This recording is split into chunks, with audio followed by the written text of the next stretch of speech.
So hello guys, welcome back to my channel. और आज का हमारा डे है 16, फॉर्मूला नंबर है 16। और आज की इस वीडियो में हम ऐसे वाक्य की इंग्लिश सीखने वाले हैं जो हम अपने रोजाना की हिंदी की बोलचाल में बोलते हैं, जो कॉमन है, एक ही टाइप के हैं। तो देखते हैं वो कौन से वाक्य जिसकी इंग्लिश आज हम सीखने वाले हैं।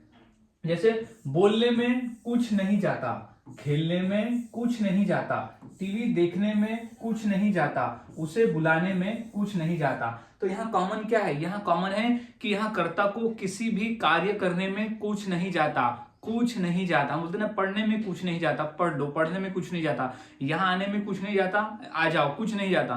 तो यहाँ कॉमन क्या है? यहाँ कॉमन है कि कुछ नहीं जाता। तो आज हम ऐसे ही वाक्य को इंग्लिश में बनाना सीखने वाले हैं और इतनी आसानी से सीखेंगे कि इस तरह के वाक्य को हमारे लिए अपने रोजाना के बोलचाल में बोलना काफी आसान हो जाएगा। तो वीडियो के अंत तक बने रहे और समझ ले कि ऐसे वाक्य को इंग्लिश में कैसे बनाया जाता है और किस तरह से बोला जाता है, ताकि अगली बार से आप इसे इंग्लिश में ही बोलो। तो सबसे पहले हम समझ लेते हैं फॉर्मूले को, कि वो कौन सा फॉर्मूला है जिसके आधार पर हम आसानी से ऐसे वाक्य को बनाकर बोल सकते हो। तो सेंटेंस स्ट्रक्चर कौन सा है, तो सबसे पहले हम उसे समझ लेते हैं। तो वो है, सबसे पहले हम लगाएंगे नथिंग गोज टू। यहाँ नथिंग गोज टू का ही तो मतलब होता है कि कुछ नहीं जाता। नथिंग गोज टू का ही मतलब होता है कि कुछ नहीं जाता। फिर प्लस V1। V1 यानी ये होता है क्रिया का पहला रूप, क्रिया का पहला फॉर्म, यानी कौन सा कार्य करने में कुछ नहीं जाता, ये हम नथिंग गोज टू के बाद में लगा देंगे। प्लस ऑब्जेक्ट, बचा हुआ भाग, जो भी शेष वाक्य में बचा हुआ होगा वो हम लगा देंगे। तो हमारा कंप्लीट फॉर्मूला बन रहा है nothing goes two plus V1 plus object. अब हमने फॉर्मूले को अच्छी तरह से समझ लिया, तो अब हम फॉर्मूले के आधार पर वाक्य को इंग्लिश में बनाना सीखते हैं। तो सबसे पहले हमारा वाक्य है कि बोलने में कुछ नहीं जाता, बोलने में कुछ नहीं जाता। तो अब इसकी इंग्लिश क्या होगी फॉर्मूले के आधार पर? तो फॉर्मूला कहता है कि सबसे पहले हमें नथिंग गोज टू लगाना है। तो क्या हो जाएगा? Nothing goes to, nothing goes to यानी कुछ नहीं जाता।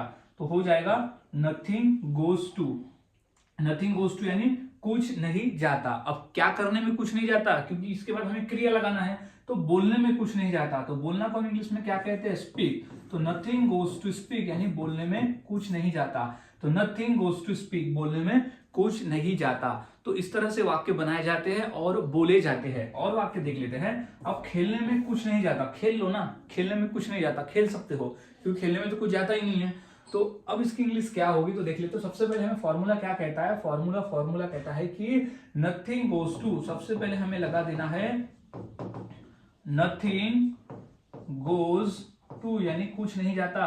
नथिंग गोज टू क्या करने में? खेलने में। तो नथिंग गोज टू प्ले यानी खेलने में कुछ नहीं जाता। तो nothing goes to play.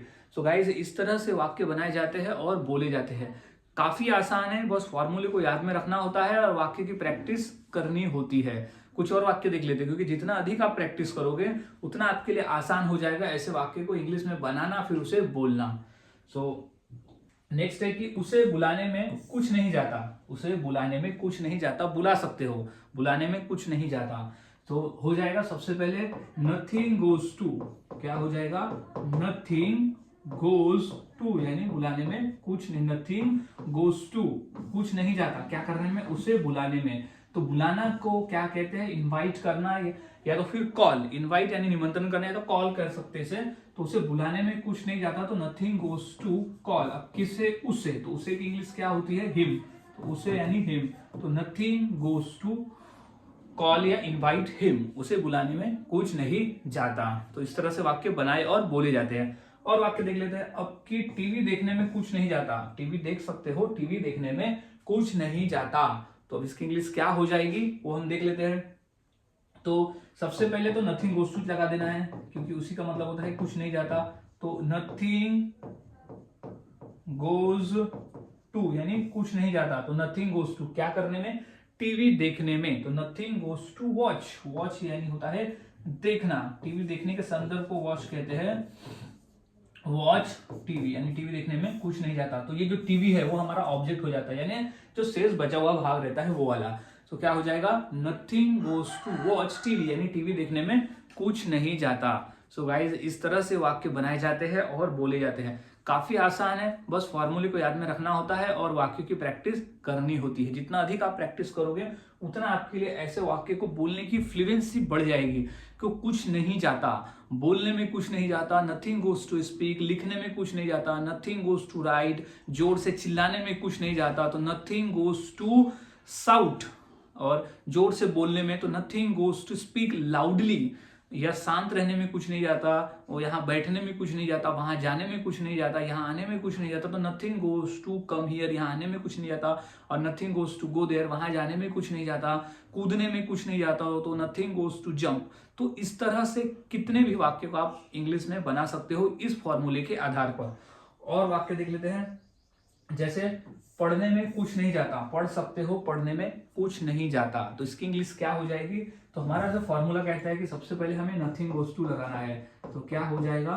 Nothing goes to यानी कुछ नहीं जाता, तो नथिंग गोज टू क्या करने में? पढ़ने में, तो nothing goes to read, read यानी होता है पढ़ना, तो नथिंग गोज टू रीड यानी पढ़ने में कुछ नहीं जाता, तो नथिंग गोज टू रीड। और अब नेक्स्ट सेंटेंस और देख लेते हैं कि देखने में कुछ नहीं जाता। यहाँ देखने का और अलग अलग मीनिंग होती है, सी यानी देखना होता है, वॉच यानी देखना होता है, लेकिन अगर हम वॉच के संदर्भ में अगर इसे लिखते हैं सी के संदर्भ में, तो सबसे पहले तो हम यहाँ लिख देंगे नथिंग गोज टू, क्या हो जाएगा? Nothing goes to, nothing goes to यानी कुछ नहीं जाता, क्या करने में? देखने में, तो देखना को इंग्लिश में कहते हैं सी, वॉच भी कहते हैं, अलग अलग तरीके को देखने को हम अलग अलग इंग्लिश में वर्ड यूज करते हैं। तो यहाँ अगर हम देखने को सी कहते हैं तो नथिंग गोज टू सी यानी देखने में कुछ नहीं जाता। सो गाइज, यही फॉर्मूले से हम वाक्य को आसानी से बना सकते हैं और बोल सकते हैं। काफी आसान है, फॉर्मूले को याद में रखना है और वाक्य की प्रैक्टिस करते रहना है, क्योंकि जितना अधिक आप प्रैक्टिस करते हो उतना आपके लिए आसान हो जाता है और उतनी आसानी से आप रोजाना के बोलचाल में आप इंग्लिश में बोलना शुरू कर देते हो। तो बस फॉर्मूले को याद में रखना है और इंग्लिश की प्रैक्टिस करते रहना है। तो अब इसी फॉर्मूले के आधार पर मैं ये दो वाक्य देता हूं, ये दो वाक्य की इंग्लिश क्या होगी मुझे मेरे कमेंट सेक्शन में जरूर बताएं। तो जैसे पहला है कि उसे मारने में कुछ नहीं जाता और अखबार पढ़ने में कुछ नहीं जाता। बस ये दो वाक्य की इंग्लिश क्या होगी मुझे मेरे कमेंट सेक्शन में जरूर लिखिए और बताएं कि ये दो की इंग्लिश क्या होगी। सो गाइज, मिलता हूं ऐसे ही और नए सेंटेंस फॉर्मूले के साथ अगली वीडियो में। तब तक के लिए चैनल के साथ बने रहे, वीडियोस को देखते रहे और इसी तरह से रोजाना बोले जाने वाली इंग्लिश सीखते रहे।